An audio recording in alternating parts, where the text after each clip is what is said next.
Hello students, BSc BEd second year की next class में आप लोगों का स्वागत है। अपने पढ़ेंगे नेक्स्ट टॉपिक, क्योंकि अपने ने नई यूनिट शुरू की थी फ्रेनल विवर्तन, और उसका जो अगला टॉपिक है वो है फ्रेनल के अर्धावर्ती कटिबंध टॉपिक। यानी इसके एग्जाम में आने के भी चांसेस है, ज़्यादातर ये पूछ सकता है, बिछोरी वाला पार्ट ही इसका आ सकता है। बाकी तो इस पे जैसे अपने माध्य दूरी निकालेंगे, साथ में इसमें अपने एनवे कटिबंध का जैसे रेडियस का मान निकालेंगे, फिर एनवे कटिबंध का क्षेत्रफल निकालेंगे। तो ये फॉर्मूले भी आप लोगों को याद होने चाहिए, लेकिन इनको निकालने का तरीका यानी किस प्रकार से अपने इनको निकालेंगे वो देखो। ये कोई पृष्ठ है, पृष्ठ मान लिया, इस पृष्ठ के लंबवत कोई समतल तरंगाग्र ये दिखाया हुआ है, ठीक है। यानी ये वो बिंदु है P, जहां पर अपने को ये देखना है कि इस अर्धावर्ती कटिबंध से उत्पन्न व्यतिकरण जो होगा और उन तरंगों के बीच में पथांतर का मान। इसके लिए अपने क्या करते हैं, इस P बिंदु से इस तरंगाग्र के ऊपर एक परपेंडिकुलर डालते हैं, ठीक है। यानी परपेंडिकुलर डाल दिया, इसकी जो दूरी या लंबाई कह दो, और इस बिंदु को O नाम दे दिया। O से P तक की जो दूरी है वो क्या है, B के बराबर है।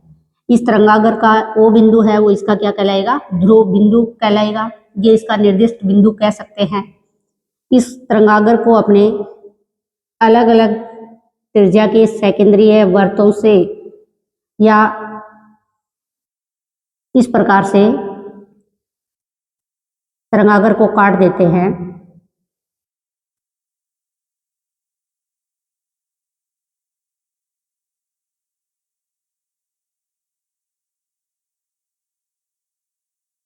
पहला प्रथम अर्धावर्ती कटिबंध हो जाएगा,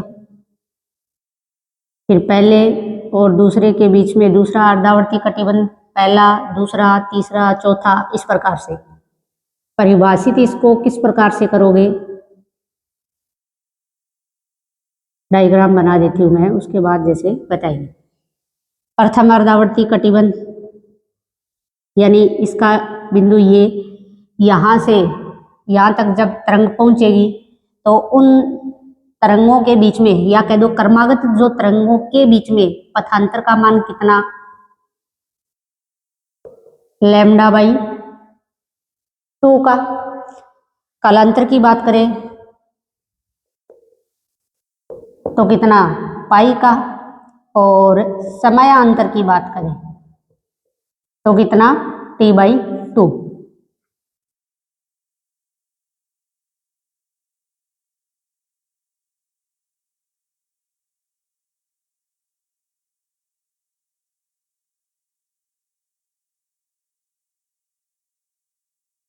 जैसे अपने ये मान ले कि भी इसको n अर्धावर्ती कटिबंधों में अपने ने क्या कर लिया, डिवाइड कर लिया। nवें जो अर्धावर्ती कटिबंध की रेडियस की अगर अपने बात करें तो वो क्या ले ली, Rn ले ली। जैसे ये निर्दिष्ट बिंदु हो गया, ये O से P तक B, कलांतर पथांतर दोनों में भी क्रमागत कटिबंधों से जो जाने वाली किरणें हैं P बिंदु तक पहुंचने वाली, उनके बीच में जो पथ में अंतर है वो कितने का है, λ/2 का है। तो ये अगर B है O से P तक की, तो ये यहां से इसको अपने कोई नाम दे दे, Mn1 नाम दे दे, या M1 ही कह दो, B इसको M1 नाम दे देती हूँ, M1, ये M2, और लास्ट वाले को Mn, और लास्ट से पहले वाले को क्या, Mn-1। M1 P की अगर अपने बात करें तो कितनी हो जाएगी, B प्लस λ/2। अगर अपने बात करें यानी M2 P की, तो ये हो जाएगा B प्लस 2 λ/2। फिर अपने नेक्स्ट की बात करें तो B प्लस 3 λ/2। नेक्स्ट अपने इसी प्रकार से लिख सकते हैं, B प्लस यानी 4 λ/2।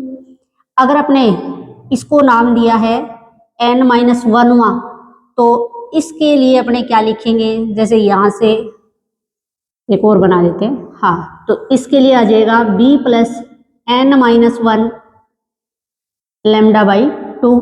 अगर nवें की बात करें तो क्या आ जाएगा b प्लस n λ/2।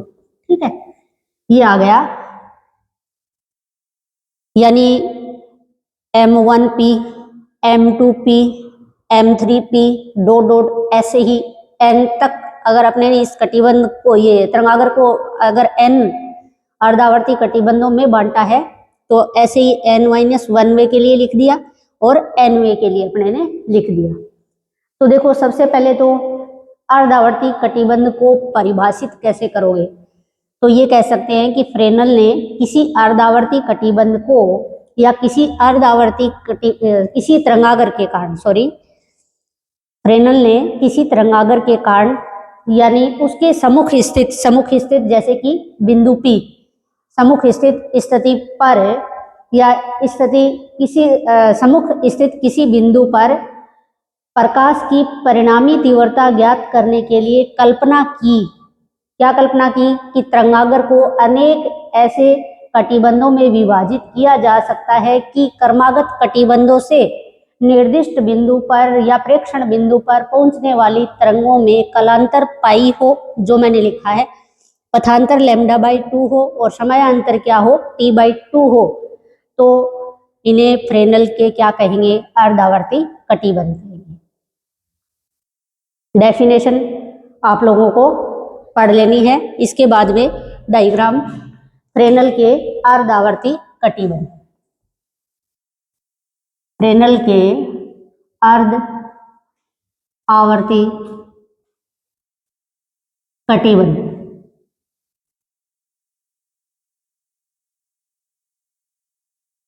फ्रेनल के अर्धावर्ती कटिबंध अपने पढ़ रहे हैं। इसको आप ऐसे लिख सकते हो, एक साथ मिला करके लिखे तो ये बन जाएगा अर्धावर्ती। ठीक है, फ्रेनल के अर्धावर्ती कटिबंध। डायग्राम समझ में आ गया होगा। ये कोई डॉट डॉट वाला जो बना रखा है वो पृष्ठ ABCD, कौन सा, ABCD, और ये डॉट डॉट वाली जो लाइन आपको दिखाई दे रही है वो कोई क्या है, समतल तरंगागर है। प्रेक्षण बिंदु अपना क्या है, P है, यानी इस तरंगागर को जो अपने ने अर्धावर्ती कटिबंधों में बांटा है, तो अगर उनके क्रमागत कटिबंधों से देखें, प्रेक्षण बिंदु पर पहुंचने वाली तरंगों में कालांतर कितने का, पाई का, पथांतर कितने का, λ/2 का, और समयांतर कितने का, t/2 का, तो यही क्या कहलाते हैं, फ्रेनल के अर्धावर्ती कटिबंध कहलाते हैं। नेक्स्ट अपने अगर बात करें कि OM1 यानी पहला तरंगागर होगा जिसकी रेडियस कितनी होगी, R1। भाई अपने मान के चलते हैं OM1 बराबर R1। जैसे M1 M2 के बीच दूसरा अर्धावर्ती कटिबंध होगा जिसको अपने ले रहे OM2 बराबर R2। ऐसे ही यानी ये वाला कौन सा हो जाएगा, n-1वां, तो ये आ जाएगा OM(n-1) बराबर Rn-1। इसकी बात करें तो nवां कटिबंध है जिसको OMN बराबर लिखेंगे Rn, मतलब nवां, ये nवां, ये n-1वां, और ये हो जाएगा जैसे दूसरा कह दो, और ये कौन सा, पहला। तो ये क्या है, अर्धावर्ती कटिबंध है। अपने क्या निकालेंगे, इन अर्धावर्ती कटिबंधों की रेडियस निकालेंगे, इनका क्षेत्रफल निकालेंगे। रेडियस निकालने के लिए अपने क्या करते हैं, nवां अर्धावर्ती कटिबंध अलग से बना लेते हैं और उसके अकॉर्डिंग अपने निकाल लेते हैं, क्योंकि उस फॉर्मूले में जैसे n आएगा, क्योंकि रेडियस n पर डिपेंड करेगी, तो जैसे अपने nवें की बात करेंगे तो वो फॉर्मूला आएगा वो तो nवें के लिए आ जाएगा, लेकिन उसको अपने पहले दूसरे तीसरे किसी के लिए भी अप्लाई कर सकते हैं। इसलिए अपने nवां अर्धावर्ती कटिबंध अलग से डायग्राम बना करके और फिर निकालते हैं। डायग्राम यही है, बट थोड़ा सा इसका अपने इधर बना दो, यहाँ पे बना देते हैं।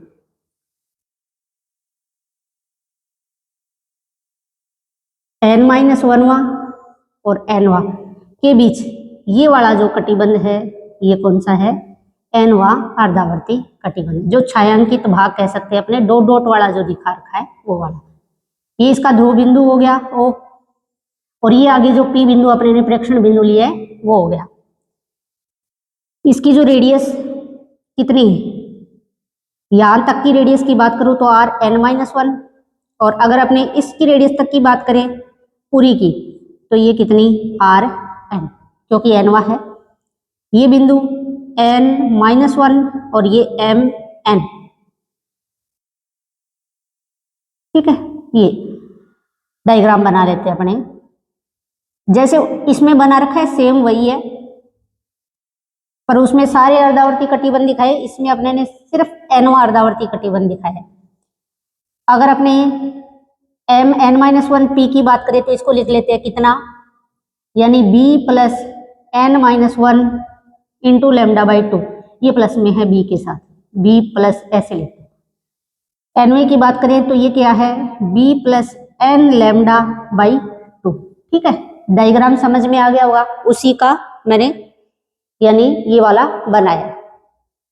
रेडियस Rn-1 और Rn आप समझ गए होंगे कि कौन से की मैं बात कर रही हूँ। अपने को पता है O से P, यानी इसका जो ध्रुव बिंदु है उसकी P बिंदु से दूरी जो अपने ने कितनी ली है, B के बराबर। ये B के बराबर है OP, ये B plus n-1 lambda by 2, और ये वाले B plus n lambda by 2 के बराबर है। आपको एक समकोण त्रिभुज दिखाई दे रहा है, इसमें बन रहा है ना, तो आपने लिखे कि त्रिभुज या आकृति कह सकते हो,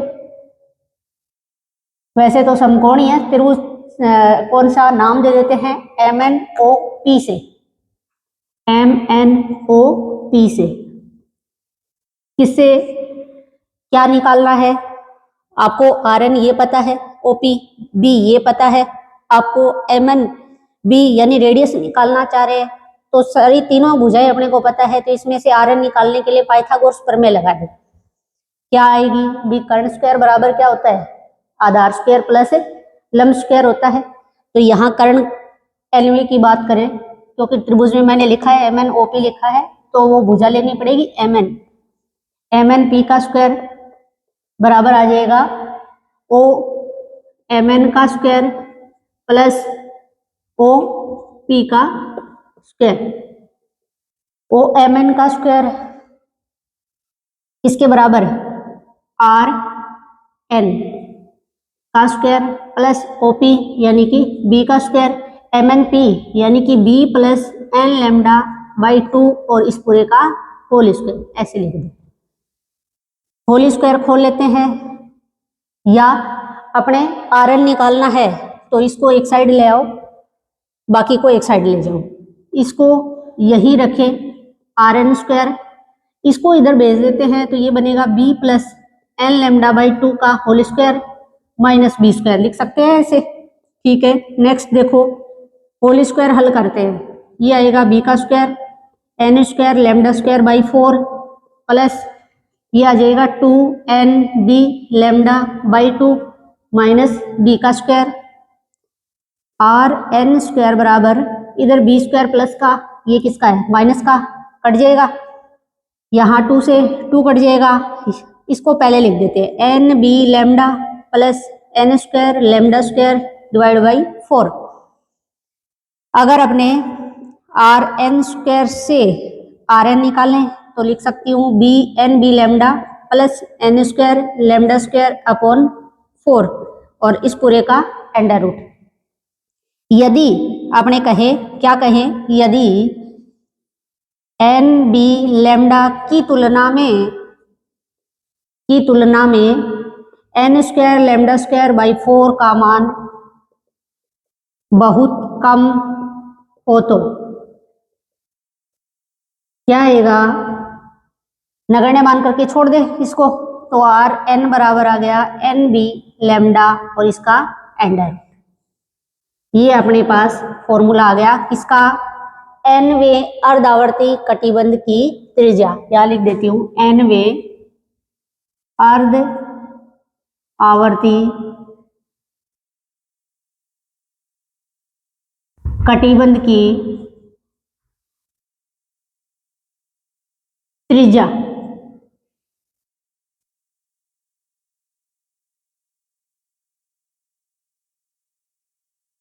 वे अर्धावर्ती कटिबंध की रेडियस, ये आ गई।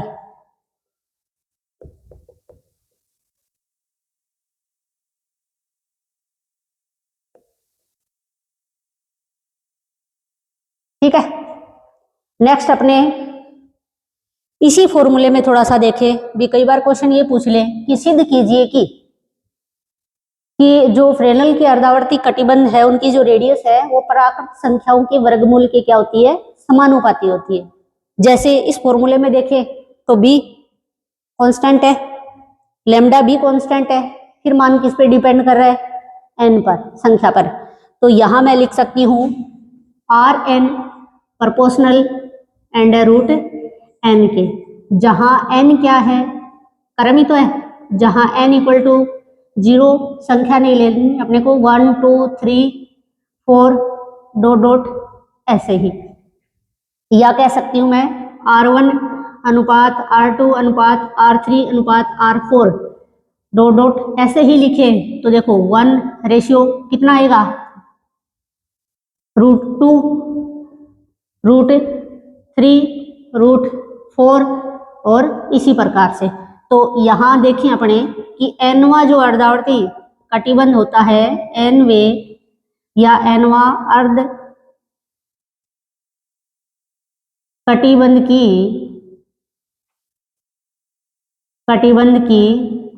त्रिज्या प्राकृत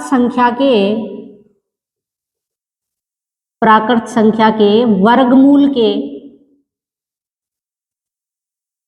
समानुपाती होती है।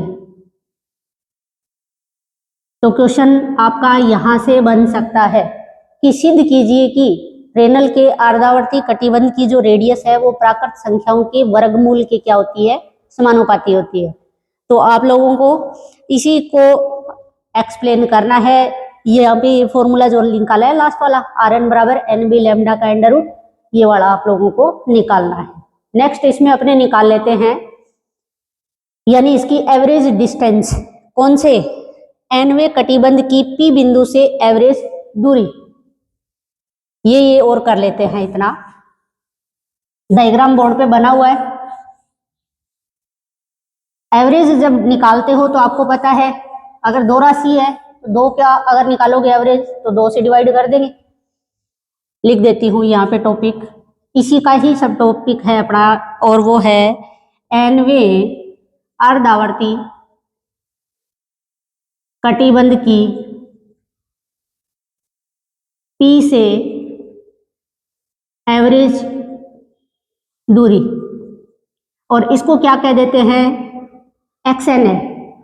ठीक है, एक्सएन मान ले तो क्या लिखा जाएगा, p m n minus 1 plus p m n divide by 2।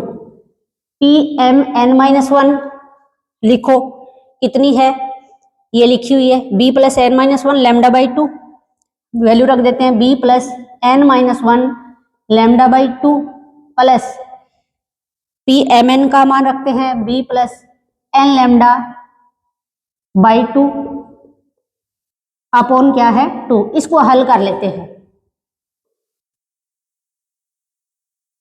इसको हल करेंगे तो क्या आएगा, मान देखो b plus n lambda by 2 minus lambda by 2 plus b plus n lambda by 2।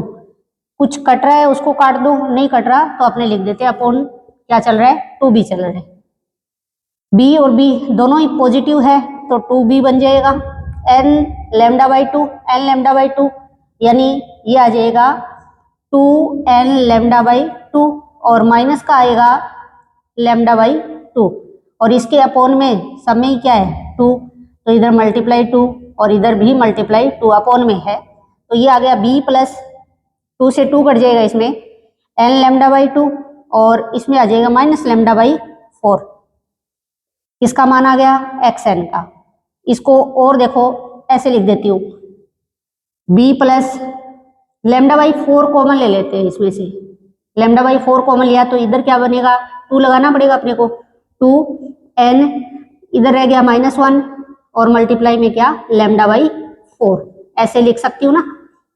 ये क्या है यानी nवें अर्धावर्ती कटिबंध की एवरेज डिस्टेंस है किससे, यानी कि P बिंदु से, क्या आई b प्लस 2n-1 और साथ में है λ/4, जो कि अपने पास किसका मान है, ये वैल्यू है xn की।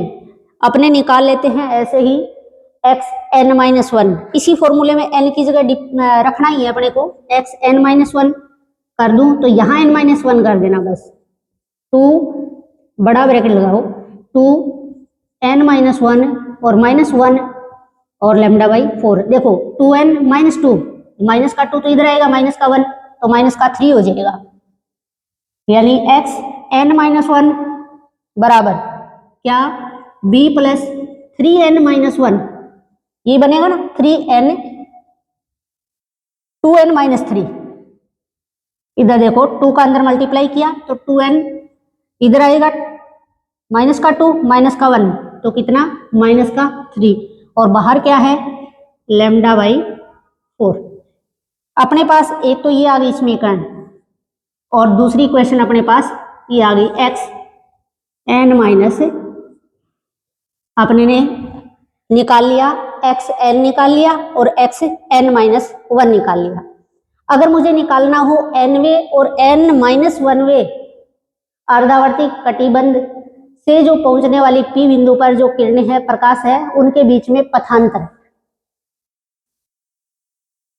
इधर nवें व n-1वें से किस पर, P पर पहुंचने वाली किरणों में पथांतर, क्या करना है, सिर्फ xn माइनस कर देना है xn-1, दोनों की वैल्यू है तुम्हारे पास इक्वेशन नंबर 1 में और 2 में, वैल्यू रख दोगे और जब इसका मान रखोगे तो मान कितना आएगा, λ/4। ये आप इसको करके देख लेना, समीकरण 1 है 2 है, कुछ नहीं करना, मान रखना है, घटाना है, बचना क्या चाहिए, λ/4 बचना चाहिए।